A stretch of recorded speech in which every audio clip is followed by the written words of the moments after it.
It started with a scream. Not from an inmate, not from an officer, but from the prison's alarm system, blaring across the quiet mountain air at 4:13 a.m. Red lights flashed across the yard. A steel gate slammed shut, and a voice shouted over the radio. Emergency lockdown. All units freeze. The transfer team, hold your position. On the transport bus, engines humming. An inmate sat chained at the wrists, ankles, and waist, calm on the outside, but every heartbeat pounding against the restraints.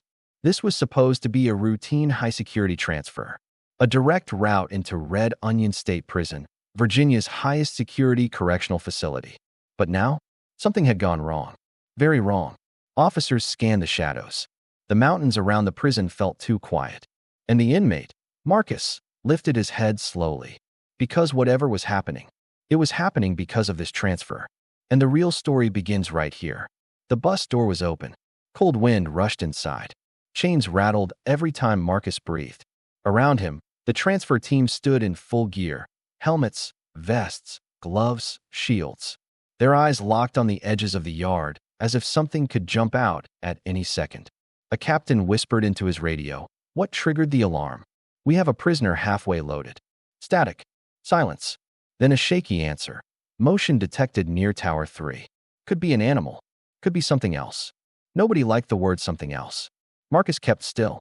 Even a small movement during a supermax transfer could be taken the wrong way. The captain slowly lifted his hand.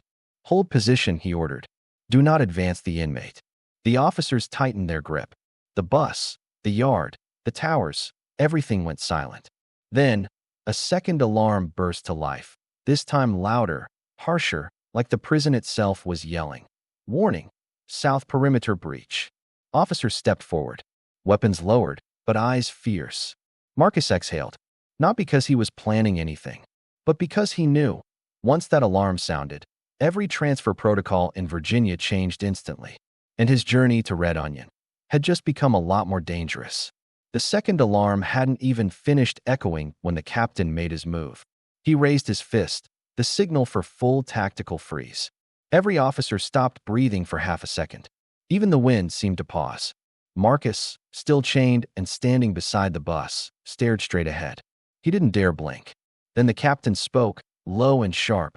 "Team Bravo, eyes on Tower 3. Team Delta, secure the inmate. No sudden moves." 2 officers stepped behind Marcus. 2 more stepped in front. They formed a human shield around him, not to protect him, but to protect the transfer. Because once a high-security transfer begins, it cannot fail. Not here. Not at Red Onion. The radio hissed again. "Tower 3 reporting, movement confirmed. Possibly a breach." "Repeat, possibly a breach." "Confirm target?" the captain demanded. "Negative. Visibility low." Meaning, nobody knew what was out there. A wild animal? A malfunction? A person? Whatever it was, it forced the transfer team into a choice. Move the inmate into the bus now, or retreat and cancel the operation. One officer whispered, "Sir, if this is a real breach, we can't risk being caught outside the secure zone." Another countered, "If we pull back, we expose him on the walk back to the building." Both were right. Marcus stood silent, his breath fogging in the cold air. He was trapped between 2 outcomes, neither of them good. The captain looked at the bus, then at the gate, then at Marcus, and finally, with a voice that cut through the darkness, he made the call, "Move him. Now." They guided Marcus forward, slow and steady. Every chain clink felt like thunder in the quiet yard. As they walked, Marcus remembered the hearing that put him on this path. A simple room, a panel of officials, and one sentence that changed everything. "Your case requires transfer to a Level S facility." Level S, Supermax. Red Onion. He didn't yell. He didn't fight. In Virginia, you don't argue with a Supermax recommendation. Instead, he waited and prepared. Transfers like his don't happen overnight. Officers review behavior logs, security levels, psychological evaluations, and housing needs. They plan the route, the timing, the escort team, the property checks, everything. And Marcus knew all of that. What he didn't know was how it felt to be walked across a cold yard at dawn, while alarms blared and officers whispered into radios like something invisible was stalking them from the mountains. He swallowed hard. This wasn't just a transfer. This felt like crossing a line into a world he couldn't escape. The officers reached the base of the bus steps. "Watch your footing," one said. Marcus lifted his shackled foot, and then a third alarm exploded across the compound. This one wasn't a warning. It was a directive alarm, meaning a real security event was now unfolding. The captain spun toward the tower as a glare of light swept the yard, and the transfer to Red Onion took a sudden, dangerous turn. The third alarm wasn't like the others. It was deeper, louder, a sound that hit the chest like a punch. Every officer on the transfer team snapped into motion at once. The captain didn't shout. He didn't need to. His voice stayed low, steady, dangerous. Directive alarm. Eyes up. Shields out. Move the inmate into the bus, now. Marcus froze for half a second. Not because he wanted to, but because that alarm meant one thing. A confirmed security threat inside the perimeter. It didn't matter if it was a malfunction, an animal, or something worse. Protocol treated every threat as real until proven otherwise. The officers pushed forward. Shields came up in a wall of black plastic and steel. "Step up," one commanded, guiding Marcus toward the bus stairwell. But before he could lift his shackled foot, a blinding spotlight from Tower 3 swept across the yard. Then it stopped. Not on Marcus, not on the officers, but on a section of fencing near the tree line. Movement confirmed, a voice shouted from the tower. "South fence, possible breach point." The team tightened around Marcus instantly. The captain's voice cracked through the radio. "Bus team, get him inside. Now." But before they moved, the bus driver yelled from inside. "Captain, the engine just lost pressure." The worst possible timing. The officers turned sharply. The engine sputtered again, choking, rattling, then coughing into silence. The transfer bus, the only secure transport vehicle, had just died, on a yard under a directive alarm, with a potential breach active. Marcus felt his stomach drop. The officers exchanged a look no inmate ever wants to see. Concern. Real concern. Because now the transfer team had no bus, no movement, and no safe direction to go. And the threat at the fence wasn't going away. The captain squared his shoulders, took one breath, and made a new order that changed everything. "Team, form a moving shield. We're taking him back inside." But they had barely taken 2 steps when a sharp metallic sound echoed from the fence. Not an alarm, not a radio, something else, something physical, something close. And every officer in the yard turned toward it. The metallic sound came again. Clang. Not loud, not sharp, but wrong. It was the kind of sound that doesn't belong in a prison yard at 4:30 in the morning, especially not during a high-security transfer. Every officer turned toward the south fence. Shields lifted. Gloved hands tightened around their gear.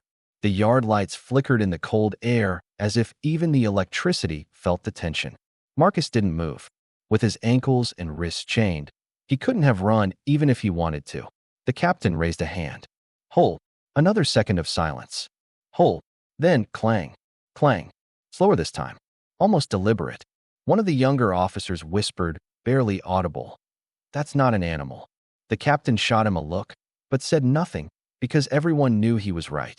Tower 3's spotlight suddenly narrowed, laser-focused onto the exact patch of fence where the sound came from. The beam landed on a strip of metal, bent outward just slightly, as if something had pushed against it from the other side. The radio crackled violently. "Tower 3 to Captain, we can't get a visual, but we do have confirmed contact with the fence." "Repeat, fence contact." The captain inhaled through his teeth. This was the nightmare scenario. Not a riot, not an escape attempt, but a transfer team caught outside during a potential breach, with an inmate halfway between 2 secure points. He made the call. "Everyone fall back. Form a box around the inmate. We're doing a tactical retreat." Officers moved fast, stepping into a rotating defensive formation. Shields outward. Marcus at the center. The team began backing toward the building, one step at a time, boots crunching against the frost-covered ground. But they had barely moved 10 feet when the spotlight caught something else. Not movement. Not a person. A shadow. Low to the ground. Right at the fence line. Then gone. "Captain," someone called out. "I saw that." "I saw it too," another shouted. The captain didn't turn around. He didn't pause. He just said, "Keep moving." Marcus felt his heart hammering beneath the restraint belt. Whatever was at that fence, animal, debris, malfunction, It didn't matter. What mattered was this. A high-security transfer had turned into an emergency evacuation, and they still weren't inside. They reached the halfway point across the yard, when suddenly, boom, a loud crack echoed through the mountains. The officers spun toward Tower 3. The spotlight shook. A guard's voice came over the radio, panicked. "Captain, the tower just lost visibility." "Repeat, we've lost visual." The yard went darker. The fence hummed again, and Marcus realized this wasn't just a delay. Something was unfolding around them, something the transfer team wasn't prepared for. The yard wasn't fully dark, but it was dark enough. The flickering spotlight left long shadows dripping across the snow-dusted ground, turning every fence post and every patch of grass into something that looked alive. The captain reacted instantly. Everyone stop. Lock formation. The officers froze around Marcus, forming a perfect protective square, shields outward, bodies tight, eyes scanning every angle of the yard. "Tower 3, repeat your last transmission," the captain said into the radio. Static. Then a voice, shaky, strained. "Sir, visibility dropped. Light malfunction. We're trying to reset." The captain pressed harder. "Do you have eyes on the south fence?" Long pause. "Negative. Negative." That word cut through the yard like an icy blade. No visual in a Supermax transfer during an active alarm meant one thing. They were moving blind. Marcus swallowed. He stayed perfectly still in the center of the formation, because any wrong movement now could trigger a response he didn't want. The captain turned to his team. "Listen up. We do not panic. We do not break formation. The moment we get inside, command takes over. We move on my signal only." The officers nodded, calm but tense. Marcus felt their fear, not fear of him, but fear of the unknown, of whatever was happening near that fence, of the fact that the bus had died and the tower lights had failed. This was the kind of combination that transfer teams train for, but hope never happens. The captain took a breath. "All right, move." They stepped backward again, slow, controlled, 1 foot at a time. Then, crrrrrkkkkk. A noise rolled across the yard like someone dragging a chain across cold steel. Every officer stopped. That sound didn't come from the fence. It came from inside the yard. Marcus's heartbeat doubled. The captain snapped. "Delta team, eyes on the west corner."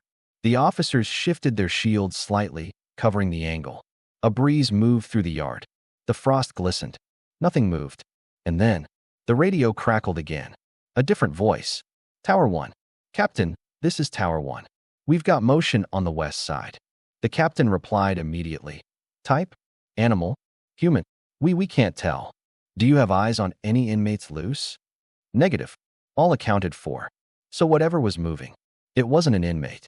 The captain lowered his radio slowly. "All right," he whispered. "We're going straight in.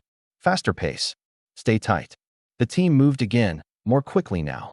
The entrance to the building was just ahead, a thick door framed by bright lights, buzzing loudly. Safety was close, but when they were only 20 steps away, the yard lights flickered. Once, twice, then, click, they went out. Not all of them. Not enough to plunge everything into black, but enough that the shadows grew longer, darker, thicker. Marcus heard one officer whisper, "This isn't normal."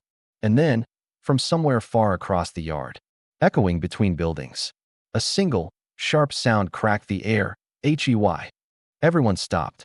That voice, that shout, it wasn't an officer. It wasn't calm. It wasn't controlled. It was fear, pure fear, coming from someone inside the perimeter. The captain didn't hesitate. "Move. Move now." The team rushed Marcus toward the entrance, boots pounding the frozen ground. But before they reached the door, a shadow crossed the yard behind them. Fast. Too fast. And the officers spun around in a single synchronized motion. The shadow streaked across the yard so quickly that even the officers didn't catch its full shape. Just a blur sliding over the frost, passing behind a utility shed, then vanishing like smoke. "Stop," the captain barked. The entire formation locked in place, shields raised, bodies tense. Marcus froze in the center. No one breathed.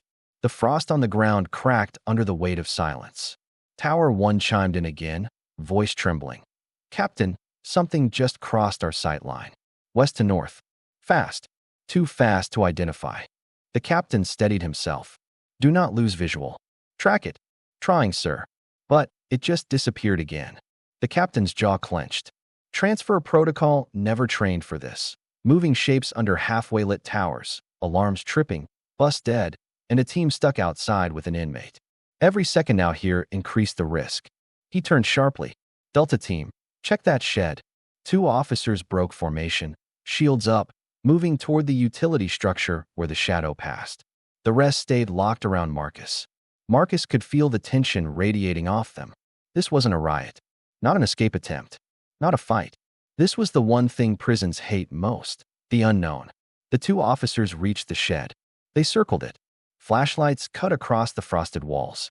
Inside the formation, Marcus watched their beams shake slightly, a tiny tremor in their hands revealing what their faces would never show.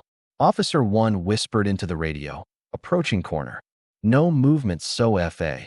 A sudden thud slammed against the shed's far wall. Officer 2 jerked back. Marcus's muscles tightened. The captain shouted, "Hold position. Identify that sound."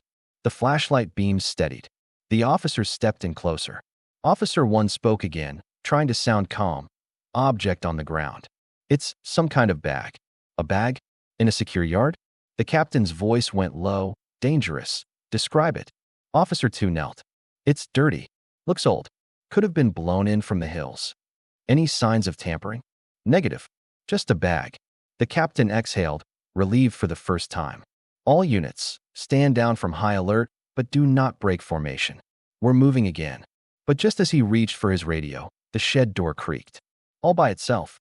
Slowly, painfully, like someone or something had nudged it from the inside. Officer 1 jumped back. "Captain, the door's moving." The captain's voice exploded. "Fall back. Fall back."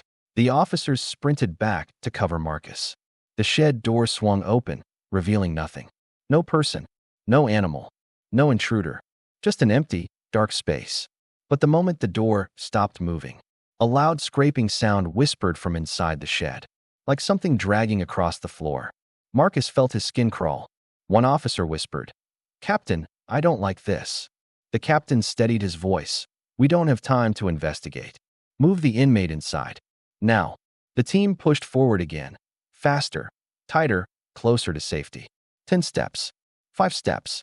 3 steps. They reached the heavy steel entrance door. The captain swiped his security card. Beep. Access approved. Relief washed through the team. They pulled the door open. Warm, bright light spilled out. Safety. Finally, they began moving Marcus through, until a deafening alarm blasted from above the doorway. Internal alert. Breach identified. All units, stand by. Internal alert. Not the fence. Not the yard. Inside the building. The captain stiffened. "Everyone stop. Do not enter." Marcus felt the air shift. Something was wrong, very wrong. And the next decision the captain made would determine whether this transfer continued or became the most dangerous one of his career.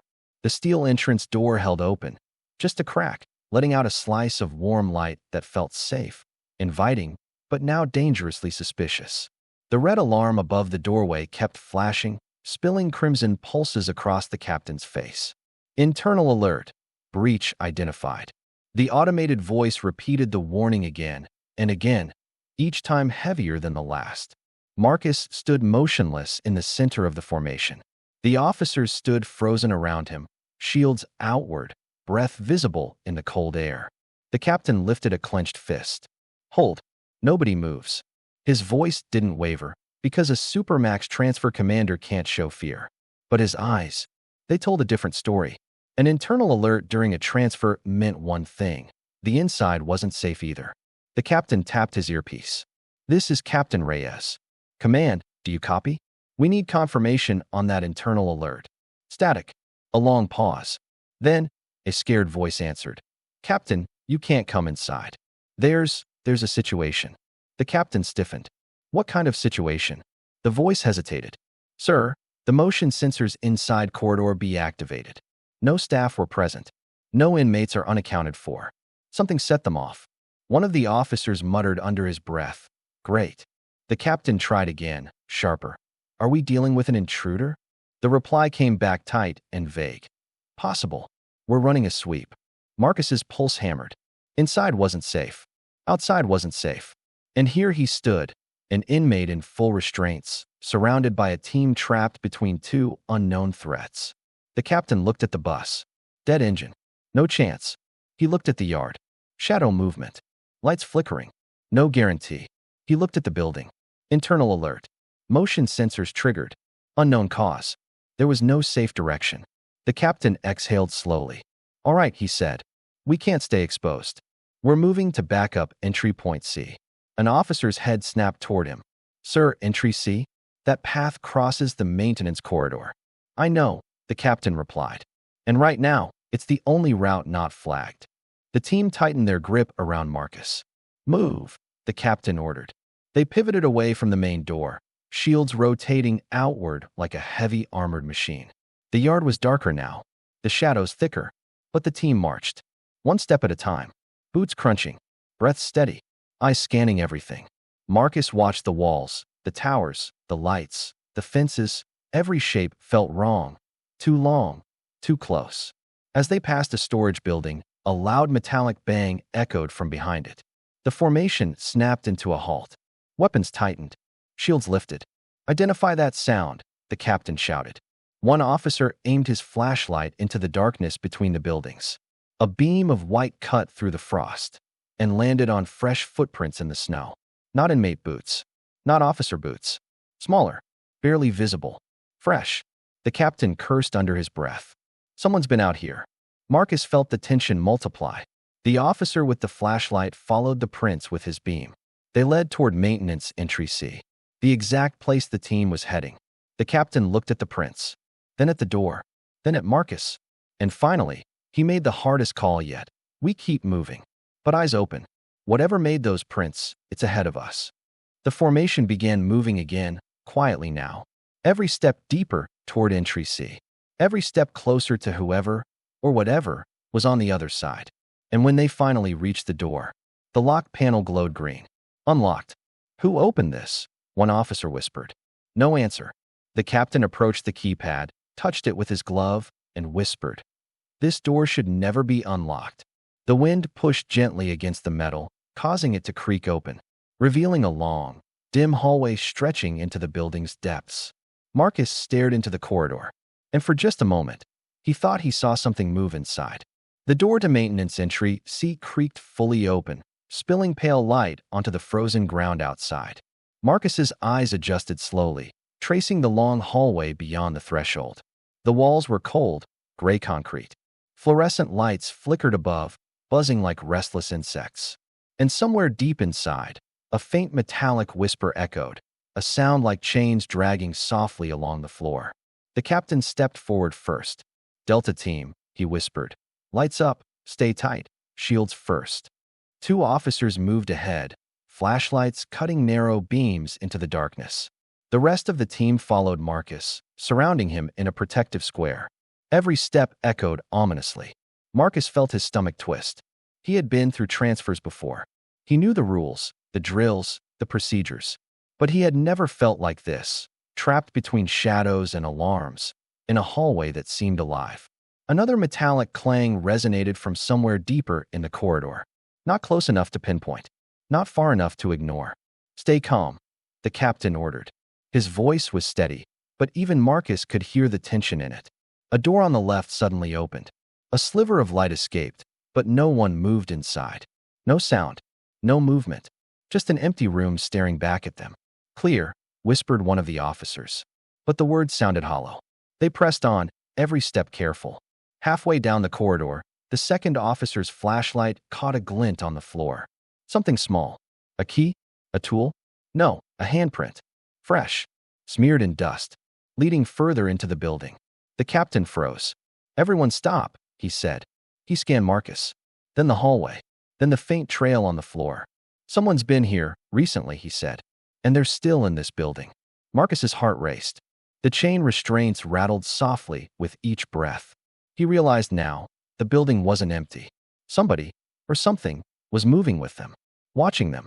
The captain took a step forward, fists clenched around his radio. Keep formation tight. Move slow. Eyes on every corner. A sudden click echoed from the ceiling above, too deliberate to be random. The fluorescent light flickered violently, and then, went out. Darkness swallowed the hallway. Only the officers' flashlights pierced it, trembling with every tiny movement. Marcus shivered. And then, from deep in the shadows came a low whisper, almost a hiss. "Why are you here?" Every officer froze. Marcus's breath caught. Even the captain's jaw tightened. The whisper came again, closer this time. "Turn back." The transfer team was trapped. The internal alert was real. The shadows were alive. And the path to Red Onion, their goal, was no longer safe. The captain gritted his teeth. "Keep moving," he ordered, voice low but firm. "Do not stop. Do not panic. We get him to the holding area, now."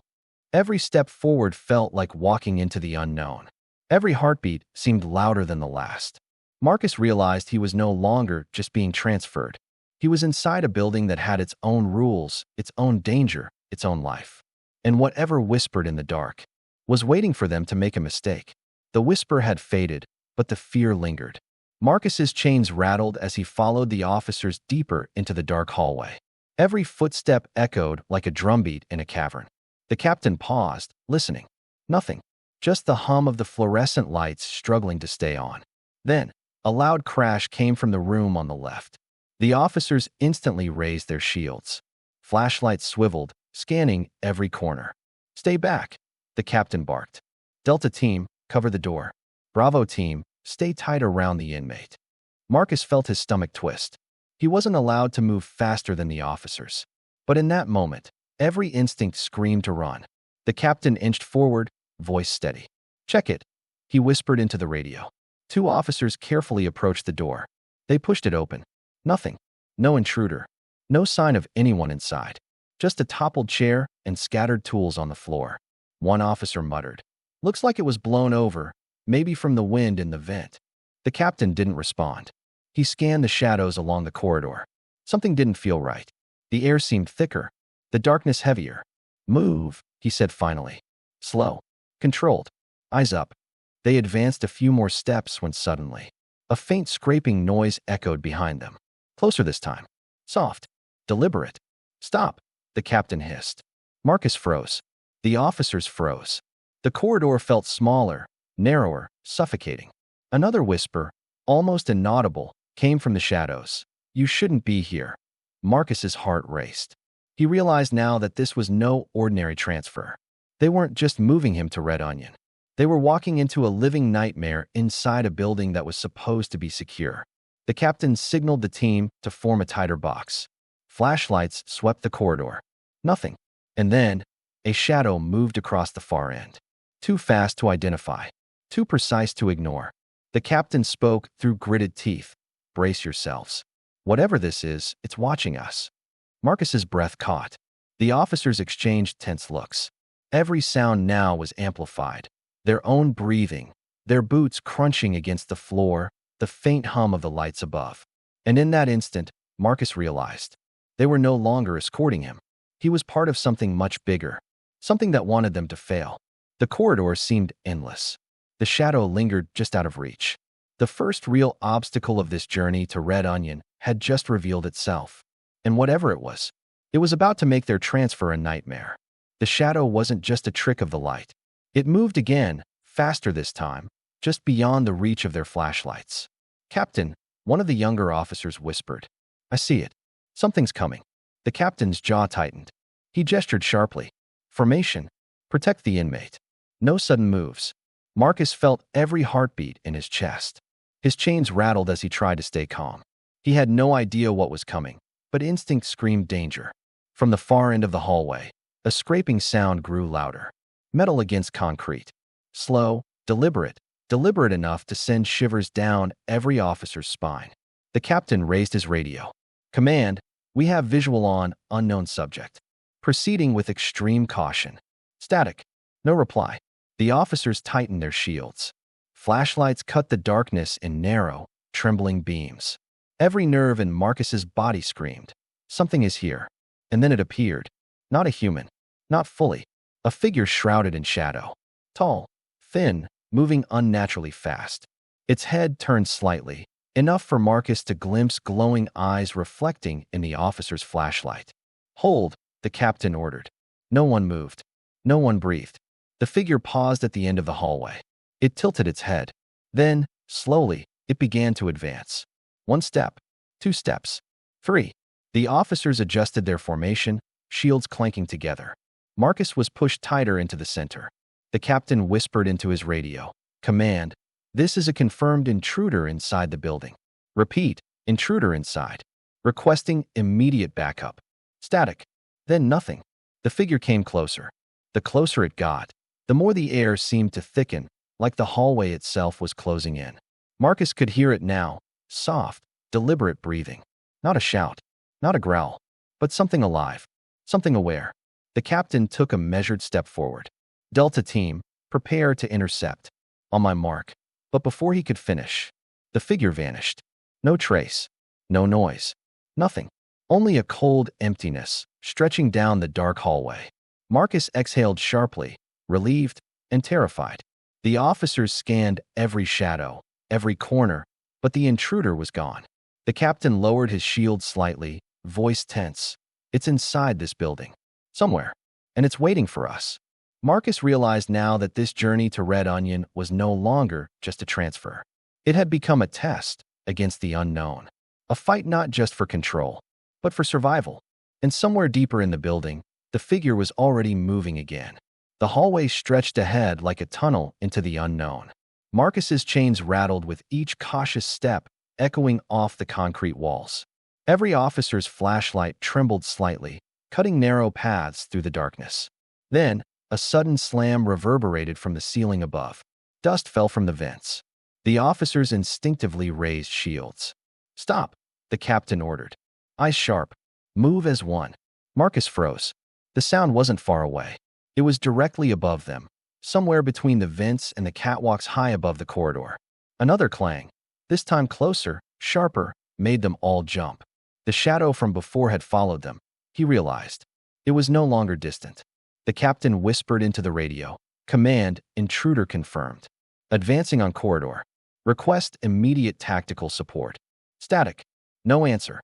Marcus's pulse thundered in his ears. He felt the walls closing in, the shadows pressing down. Every instinct screamed. Something is coming, and it's fast. Suddenly, a figure emerged from a side door. Not completely visible, just a silhouette. Tall, angular, moving unnaturally, like it didn't belong to the human world. The officers immediately formed a defensive square around Marcus. Shields raised. Weapons aimed. Stop. Identify yourself, the captain barked. The figure didn't answer. It tilted its head slowly, then stepped closer.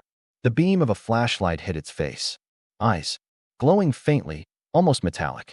Cold, unblinking. Marcus felt ice spread through his veins. The officers exchanged tense glances. Every second stretched impossibly long. The captain took a slow step forward. This is a secure facility. You are not authorized. Halt now. The figure stopped. Then, in a movement too quick for the human eye, it lunged forward. The officers reacted instantly, shields clanging together. Marcus stumbled slightly, but hands restrained. The square held. A sharp metallic clang echoed again, this time from the figure's hand, or what seemed like a hand. It struck one officer's shield. Sparks flew. The captain yelled, "Brace! Brace! Don't let it break formation." The figure advanced again, faster this time, testing the team's defense. Marcus realized then, this wasn't just a test of physical strength. It was a psychological game, a trial of nerves. And if they failed, he wouldn't make it to Red Onion. The corridor was no longer just a hallway. It had become a battleground, a place where one wrong move could destroy everything. The figure lunged again, and the captain made a split-second decision that would either save them or put them all in real danger. The corridor seemed to shrink. Marcus felt the walls pressing in, the shadows twisting unnaturally around the officers' flashlights. Every breath rattled inside his chest. The figure stopped just 2 meters away, its glowing eyes fixed on the team, unblinking, almost alive. The metallic clanging of its movements echoed with every step. The captain's voice was calm but firm. Hold your ground. No sudden moves. Marcus's heart raced. He could hear every officer's heartbeat in the tense silence. Then, the figure lunged forward again, faster than before. The officers reacted immediately. Shields clanged together, forming an unbroken wall around Marcus. Sparks flew as metal met metal. The sound of effort, strain, and impact filled the corridor. The captain took a quick assessment.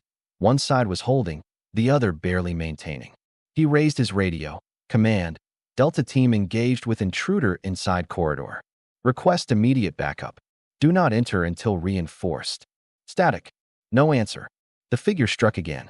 This time, the clang rang sharp and high, bouncing off the walls like a warning. Marcus felt a jolt of fear. The figure wasn't just testing the officers. It was testing him, too. Every step, every restraint, every rattle of his chains was magnified in the tense hallway.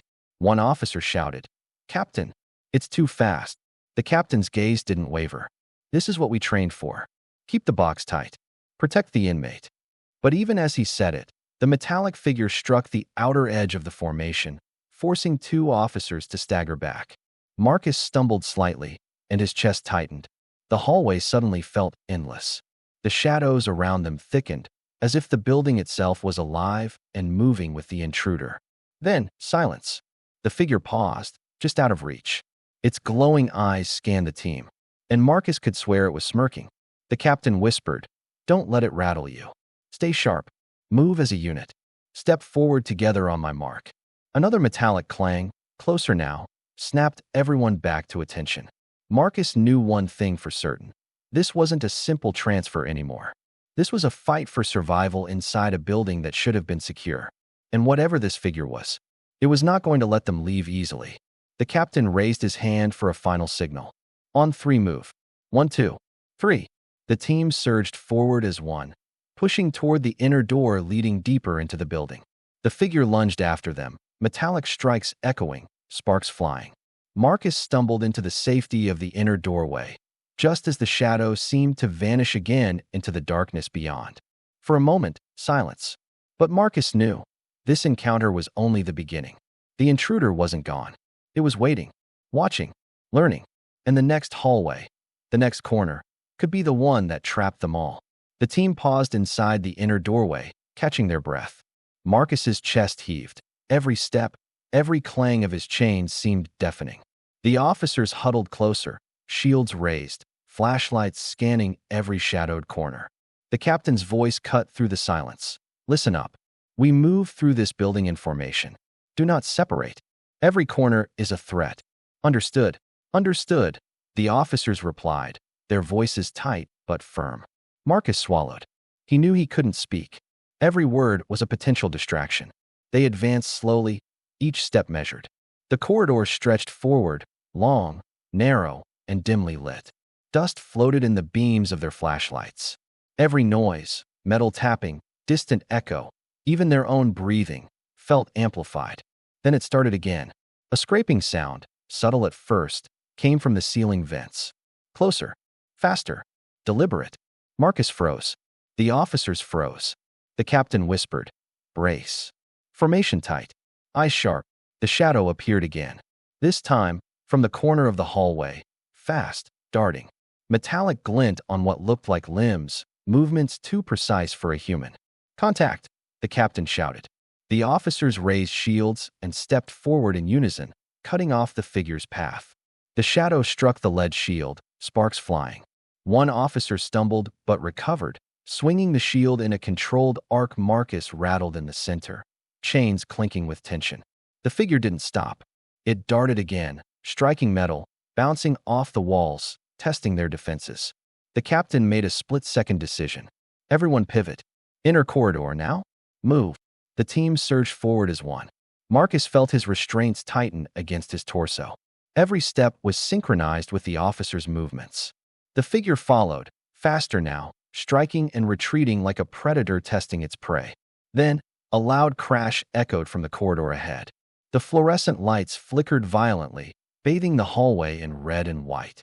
The captain froze. The officers froze. Marcus froze. From the chaos ahead, another shadow emerged.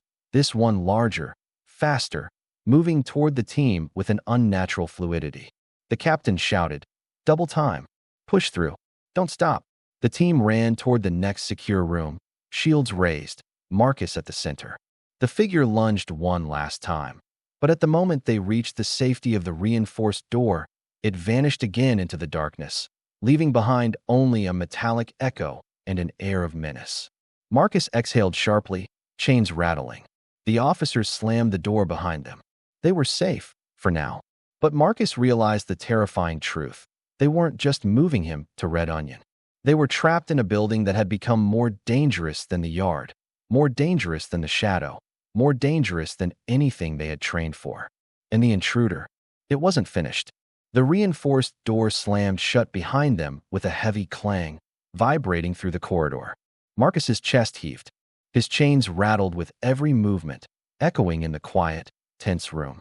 The officers quickly formed a protective circle around him, shields raised, flashlights cutting through the dim light. The captain took a deep breath. We regroup. Listen up. We have one path forward. Red Onion is still our destination. We move through the internal corridors carefully. Stay together. Eyes sharp. Every step could be critical. Marcus glanced around. Every officer was tense. Every shadow seemed alive. Even the walls felt like they were watching. Suddenly, a metallic scraping noise echoed softly from the vents above. The intruder hadn't given up. It was still there. Move, the captain ordered. The team advanced cautiously, Marcus in the center. Step by step, they navigated the maze-like hallways, every movement deliberate, every corner checked. Finally, after what felt like hours in the dark, they reached the inner secure transport room. The backup bus waited, engine running, lights blazing. Marcus's stomach twisted with relief. The officers guided him to the bus, checking restraints and ensuring no threats followed. The shadow, the whispers, the metallic clangs, all had disappeared. As the bus doors closed and the engine roared to life, Marcus leaned back in his seat. The tension began to lift, but the memory of the shadow lingered. The captain radioed in, "Transport secure. We are en route to Red Onion." Marcus exhaled, chains rattling softly, realizing this was only one part of the journey. Red Onion awaited, the final destination for high-risk inmates, where every step would be as controlled, as tense, and as unpredictable as today had been. And as the bus rolled into the Appalachian Mountains, the shadow of what had followed them through the building lingered in their minds. Because sometimes, in the highest security prisons, the unknown is the greatest threat of all. If your heart is still racing after that transfer, smash that like button like you're opening a locked cell door. Hit subscribe to follow every twist, shadow, and secret hallway in our next crime documentaries. And drop a comment below. Tell us what you would have done if you were Marcus, trapped between chains, shadows, and the unknown. Stay tuned. The journey inside Red Onion has just begun.